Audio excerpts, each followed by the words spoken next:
Hey, we're back. This time we're going to be looking at the Kickstarter exclusive box that came with Masmorra Dungeons of Arcadia from Cool Mini or Not.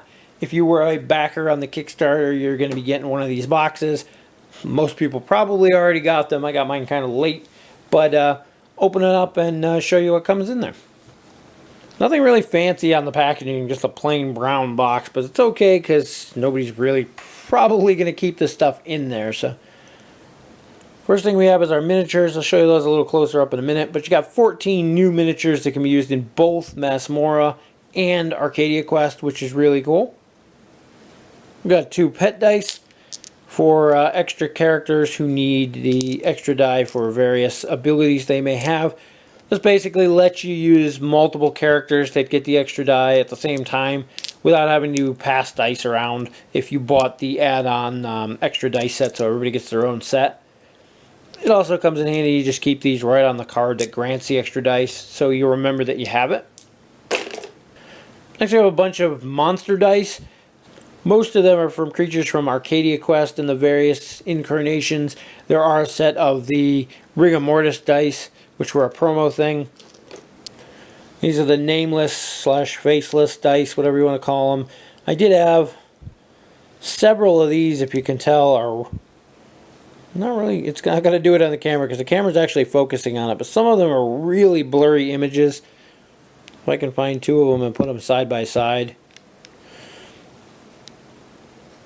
And you see the camera kind of auto focuses it and it really doesn't show us bad, but you can see there's a difference there. Some of these are really badly focused. They are going to be replacing these, so that's a good thing, but again, these just add a little bit more variety and let you customize your dungeon a bit. So you have your nameless, faceless ones. Not sure what these ones are called off the top of my head. They have the bosses from Beyond the Grave on there, as well as some other things. These 2 are the Inferno dice. They have all the bosses from the Arcadia Quest Inferno on them. And we have our Undead dice. These ones have all the various undead monsters on them. And these are another one I got that were printed pretty poorly. There's quite a few blurry images on them. Again, getting replaced. And then finally our Rigor Mortis dice. These were a special, I think they were a stretch goal. And they had creatures from a completely different and unrelated game, but there's some interesting ones in there. All of those extra dice, minus the Rigor Mortis ones, because they were a Kickstarter exclusive. All the rest of the other ones of those are available in a add-on pack that you can buy, so you can get extras of those. Next we have our treasure chests. These were also available as an extra buy-on, but you also get a handful for free in this Kickstarter exclusive box. And they're basically, they go in place of the coins on the treasure chest squares on the map.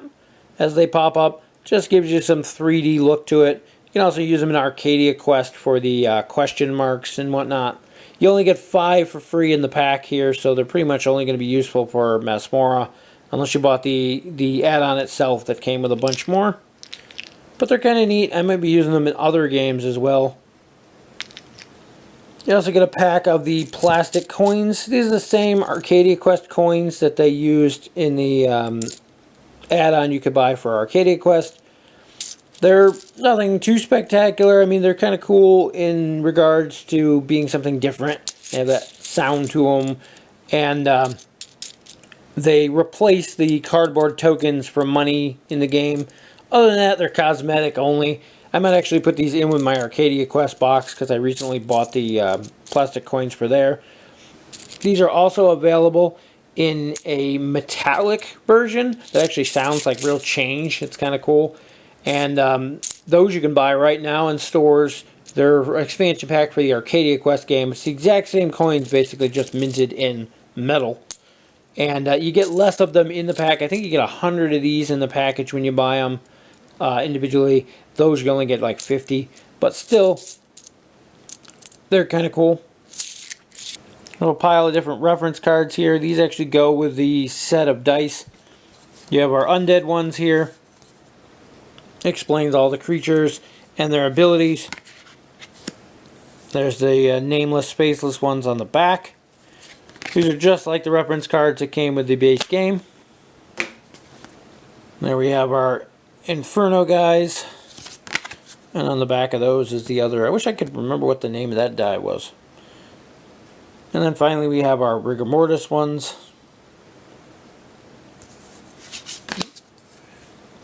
And just a logo on the back. Next we have our player boards for the 12 characters that are included in the game. Finding these kind of neat because they already have full color artwork of all of the characters, which is making painting them going to be a lot easier. And the backs of the ability cards that go with these all have the same artwork on it too, which is nice. Which I'll probably go through those so you can see the pictures a little better and see who's in here. But so you got our 14 player board. And again, we have our ability cards, which have the abilities that the characters can learn. And now there's 2 of them for each character. Good old Elvis there.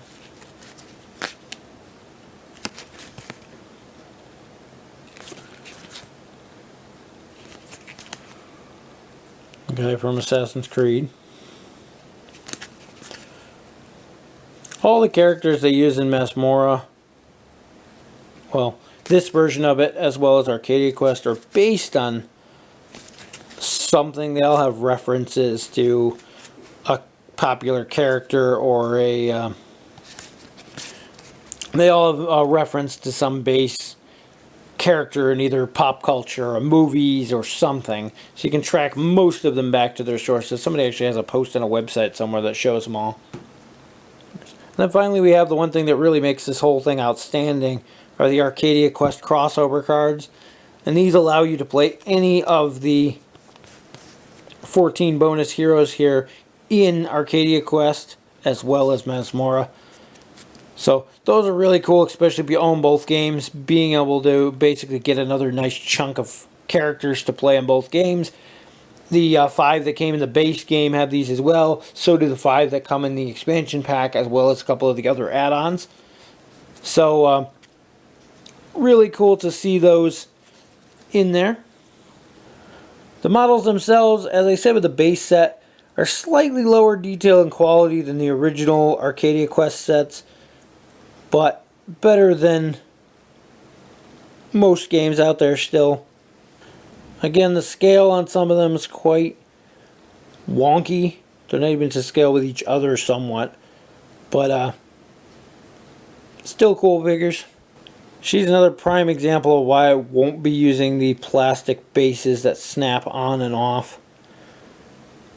As you can see there, the only thing touching her base is that one little foot. It's already wobbly. If you were to snap those bases on and off here repeatedly with any kind of force, eventually you're going to break that foot. So I've seen a lot of people magnetize them, and that's probably the way to go if you're going to use the bases. I think in Masmorra there isn't a lot of point in using those bases, as you're only going to keep track of 1 or 2 characters, so it shouldn't be that difficult. This guy's kind of entertaining. It reminds me about Dark Elf from EverQuest 2. This guy's kind of neat. I like the way that he's made, but it's going to make painting him almost impossible with the cloak wrapping around him like that. It's up underneath. To paint anything, you're going to have to go up under the cloak. You can see his one hand there is completely covered and it's wrapped around it. Cool for aesthetic purposes. It's going to be terrible for painting.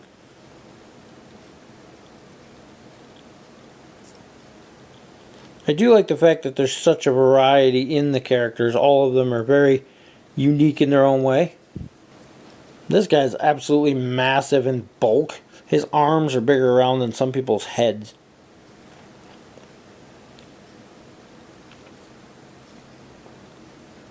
And another archer. To complete my team, now with Inferno, I can actually have an entire team of nothing but archers, which is kind of cool. I actually got more than enough to build a whole team. This guy I was a little disappointed in. His ability is actually the exact same as Nibbles And you can see there he's got a big gap where his tail connects.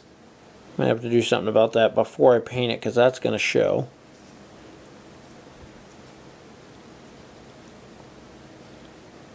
She's an interesting one. She's actually sitting on her own tail.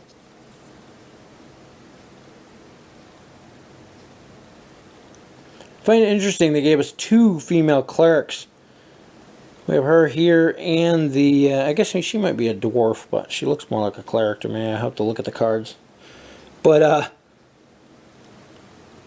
she's in the very similar pose to the other girl who came in the basic set too. The only difference is she had a book in this hand instead of a hammer. This guy's kind of interesting. I love the frog look to him. He reminds me of another EverQuest 2 character, the Froglocks. And I'm curious about the mustache, whiskers, whatever those are supposed to be. They were in the original artwork though, so it's kind of a frog with a Fu Manchu. And there's our last character.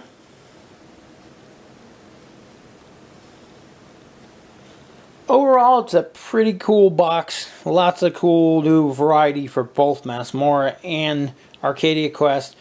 The monsters you can buy separately, so those aren't that big of a deal. Again, the coins and chests you can buy separately, not that big of a deal. But the 14 characters in here are really what shine. The fact that you can use them in both games. The biggest downside to this, and I've said this a bunch of times on the forums and things, is that I hate Kickstarter exclusives because a lot of these are really cool figures and they're really cool additions to the game. But at the same time, anybody who missed out on this campaign, maybe they were waiting, maybe they didn't know about it, good luck getting your hands on any of these characters.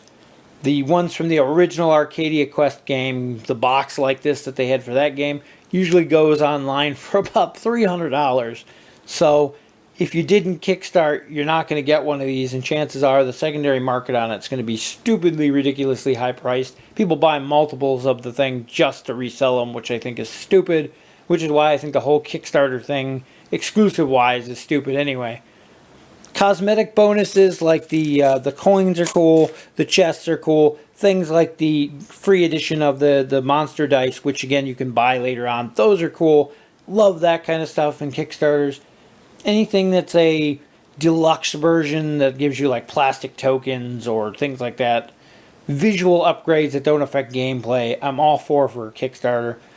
Actual content, these ones are only characters, which people can argue. You'll probably be able to buy them individually. A lot of people break up the boxes and sell them singly. So you could probably find specific characters that you liked. But the whole box, luckily this one doesn't come with an actual mini campaign like the Guildmaster box did for Arcadia Quest. That's part of what jacks that up so high. Not only did it come with a bunch of figures, it came with actual game content. And those I'm totally against. I absolutely hate that kind of thing. And I've even skipped out on buying some games that I thought were really cool, and I've played with a friend and think, that's really cool, I'd like to own it. But I refuse to buy it because I can't get all of the content. And like I said, these are additional characters. They're not mandatory. They're not must-have stuff. There's no actual game content in here, so maybe that'll change your mind on that. If you did miss out on them, there are a couple really cool characters in here. You'll probably be able to find the cards available for print and play. That's what happened to the Guildmaster one. So if you really wanted to, you can find yourself some substitute models and proxy them and just print off the character cards here and do it that way. Anyway, that's it for the Masmorra Kickstarter exclusive box. Hope you enjoyed the video, and we'll see you in the next one.